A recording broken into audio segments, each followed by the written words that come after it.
ख़वातीन कार्नर की दुनिया में आपको खुश आमदीद।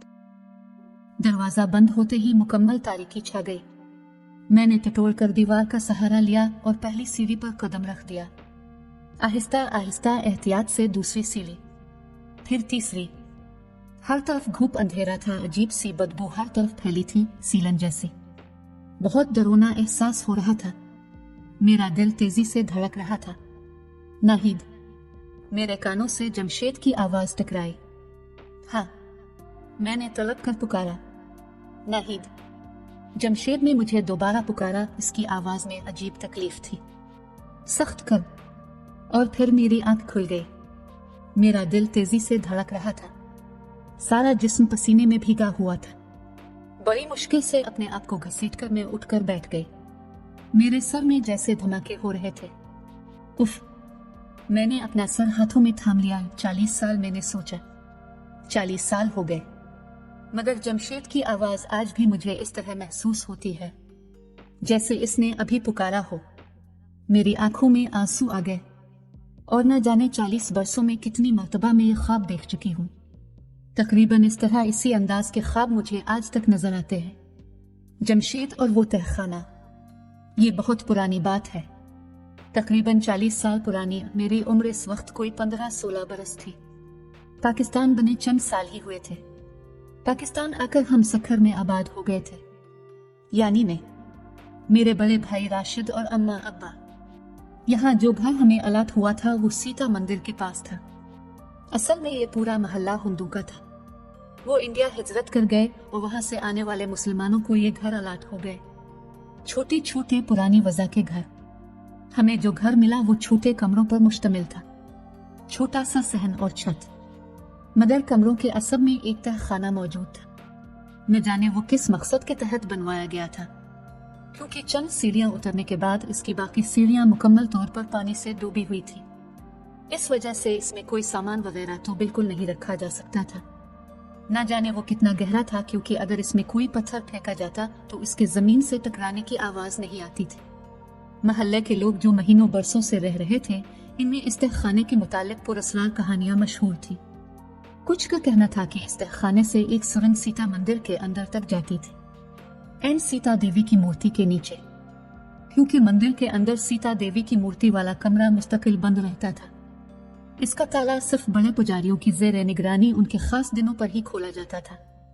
मुस्तकिल पानी खड़ा रहने से तहखाने में एक अजीब बू सी हुई थी। इस घर में शिफ्ट होते ही अब्बा ने तहखाने की कुंडी अच्छी तरह बंद कर दी थी और मुझे और राशिद भाई को सख्ती से हिदायत कर दी थी कि हम इसके अंदर ना जाएं। राशिद भाई मुझसे उम्र में चंद बरस बड़े थे। शरारतों से उनका वास्ता नहीं था, मगर लड़की होने के बावजूद में बहुत शरारती थी और अक्सर अपनी सहेलियों के साथ तहखाने की कुंडी खोल देती। हम उसके अंदर जाते, मुख्तलिफ तबसरे करते और उसके बारे में सुनी सच्ची और मनगढ़ंत बातें करते। इस घर में आने के 2 साल के बाद हमारी अम्मा का इंतकाल हो गया। वो कुछ अरसे से बीमार थी। उनके इंतकाल के बाद हमारी रिश्ते की फूफी हमीदा हमारे साथ रहने लगी। इनके ज्यादा रिश्तेदार इंडिया में ही रह गए थे। वो बहुत बूढ़ी थी, मगर जैसे तैसे घर का काम कर लेती थी, क्योंकि मैं इस वक्त बहुत छोटी थी और खाना वगैरह भी नहीं बना सकती थी। उनके यहाँ आने से अब्बा भी बेफिक्र हो गए और उनको भी सर छुपाने का ठिकाना मिल गया। वक्त आगे बढ़ने लगा। मैंने 10वीं का इम्तिहान पास किया तो तालीम का सिलसिला खत्म हो गया, क्योंकि इस वक्त वहाँ लड़कियों का कोई कॉलेज नहीं था, न ही ज्यादा तालीम आम थी। हमीदा फूफो मुझको घरदारी सिखाने लगी। महल्ले में मेरी चंद हम उम्र सहेलियां थीं। कभी वो मेरी तरफ आ जाएं और कभी मैं उनसे मिलने चली जाती। पुराना जमाना था, ना टीवी था, ना फिल्म, ना ही बाजारों के चक्कर लगते थे। रिसाले भी कभी कभार नसीब हुए थे। मेरी कोई बहन भी नहीं थी। अम्मा का भी इंतकाल हो चुका था। राशिद भाई अब्बा के साथ दुकान में बैठते थे। सुबह के निकले, दोपहर को सर्फे खाने के वक्त थोड़ी देर को आते, फिर निकलते तो शाम की खबर लेते। इशा की नमाज पढ़ते ही सो जाने का रिवाज आम था। मेरी फितरत और मेरी उठान इस माहौल के सख्त खिलाफ जा रही थी। मैं जैसे जैसे बड़ी हो रही थी, मेरे अंदर जैसे पारा भरने लगा था। कभी एक सहेली के घर तो कभी दूसरी सहेली की। अक्सर वो मेरे घर में जमा होती, क्योंकि यहाँ रुकने टूकने वाला कोई ना था। अब्बा और राशिद भाई दुकान में होते। हमीदा फूफो तो बेचारी कहीं गिनती में न थी। वो अब कम सुनती थी। और उनको दिखाई भी कम देने लगा था। हम सहेलियां आपस में खूब मजे करती। इस वक्त के हिसाब जो चंद मेकअप की चीजें मुयस्सर थी उनसे मेकअप किए जाते, रेडियो पर गाने लगते। अक्सर हमारी गुफ्तगू का सिलसिला पुरस्कार तहखाने और इससे मुत्तसिल सीता मंदिर पर जा निकलता। मैं अपनी सहेलियों में सबसे खूबसूरत थी, बल्कि सहेलियों में क्या मैं तो शायद इस वक्त शहर में ही सबसे ज्यादा खूबसूरत थी। इस बात का अंदाजा मुझे खूब था। जो मुझे देखता ही रह जाता। शाम को तो क्या मुझे रात में भी कभी डर नहीं लगता। आराम से अंधेरी गलियों में से गुजरती अपनी सहेलियों के घर चली जाती है। ऐसे ही ना जाने कैसे किस तरह जमशेद से दोस्ती हो गई। जमशेद मेरी गली में ही रहता था। वो राशिद भाई का दोस्त, न जाने इसने मेरी वजह से दोस्ती की थी। वो अक्सर उनसे मिलने आ जाता तो हम एक दूसरे को देख लेते, फिर उनकी गैर मौजूदगी में आने लगा। रफ्ता रफ्ता ये कच्ची दोस्ती प्यार में बदल गए। हम दोनों को एक दूसरे के बगैर सुकून ना आता। मैंने जमशेद के मुतालिक किसी को नहीं बताया था, यहाँ तक कि अपनी सहेलियों तक को नहीं, क्योंकि इस वक्त ये प्यार और दोस्ती जो आजकल बिल्कुल आम है सख्त बुरा समझा जाता था।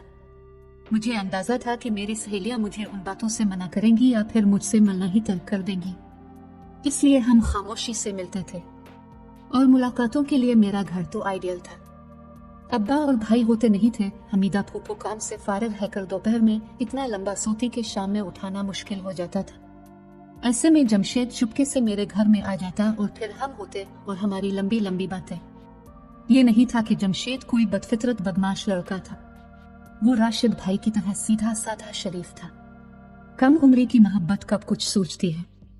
वो अक्सर कहता था कि इसको इस तरह मुलाकात करना पसंद नहीं है और जल्द वो मेरी अम्मा को मेरे रिश्ते के लिए भेजेगा, बस उसकी बड़ी बहन की शादी हो जाए या उनका कहीं रिश्ता तय हो जाए। मगर ऐसा कभी ना हो सका। एक दिन अब्बा मामूल के मुताबिक दुकान जाने के लिए तैयार होने लगे तो चकरा कर बैठ गए। मैं उनको नाश्ता दे रही थी। क्या हुआ अब्बा? मैंने घबरा कर पूछा। आपकी तबीयत तो ठीक है? कुछ नहीं बेटा, उन्होंने जवाब दिया है, रात को ठीक से सो नहीं पाया, शायद इसका असर है। आप आज दुकान न जाएं, आराम करें, राशिद भाई ने भी कहा।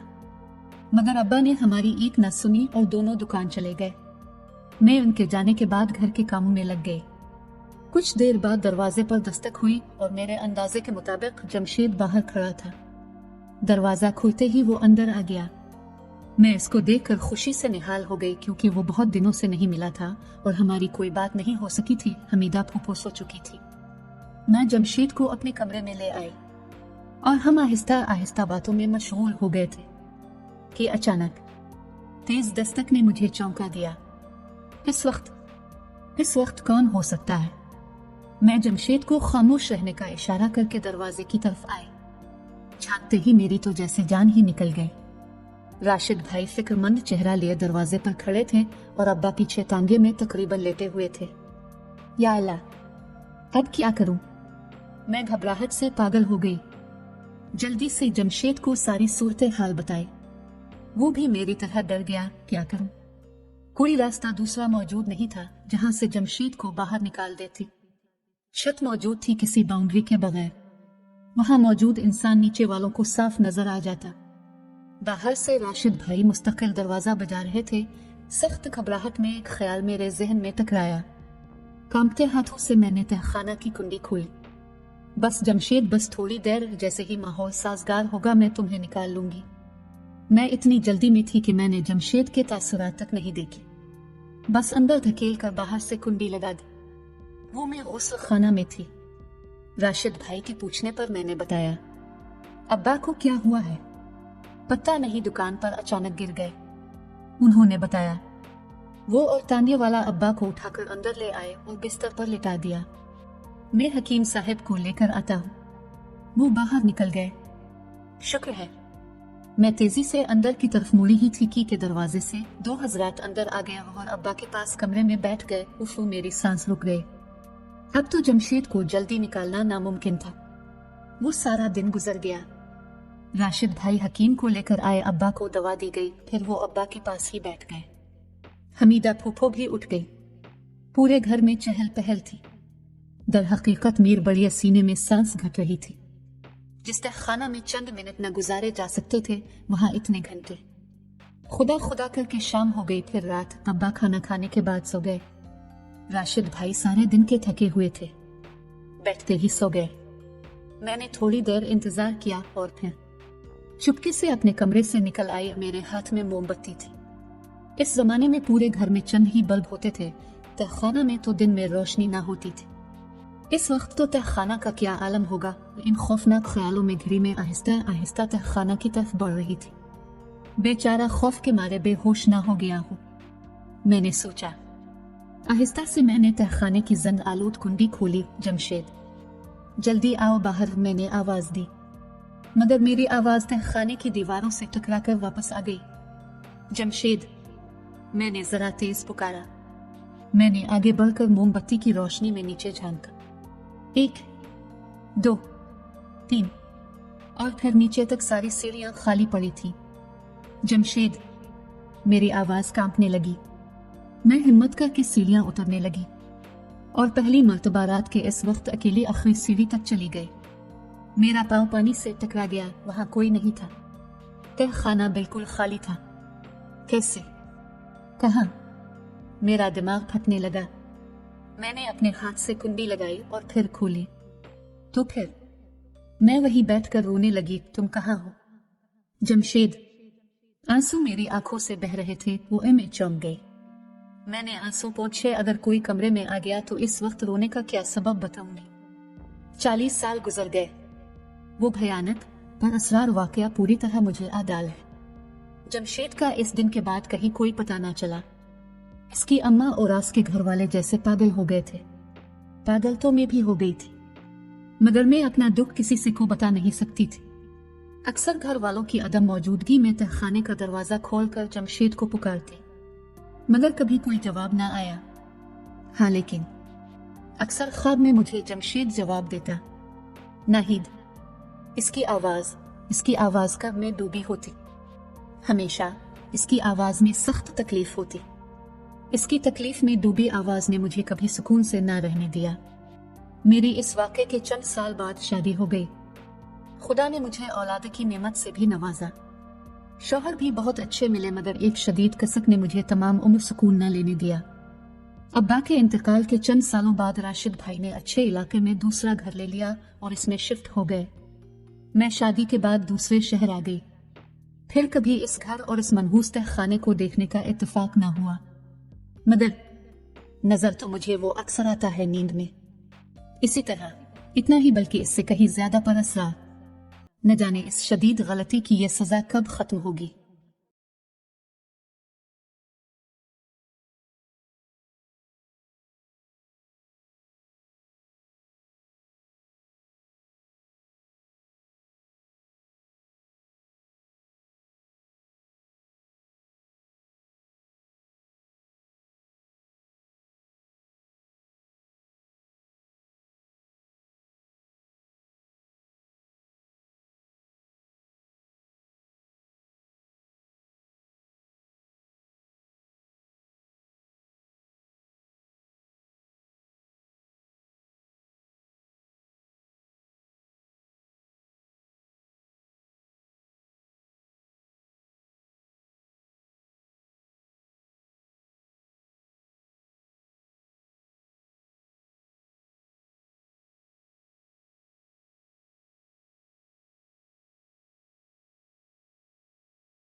नाजरीन हमारे YouTube चैनल को सब्सक्राइब ज़रूर करें।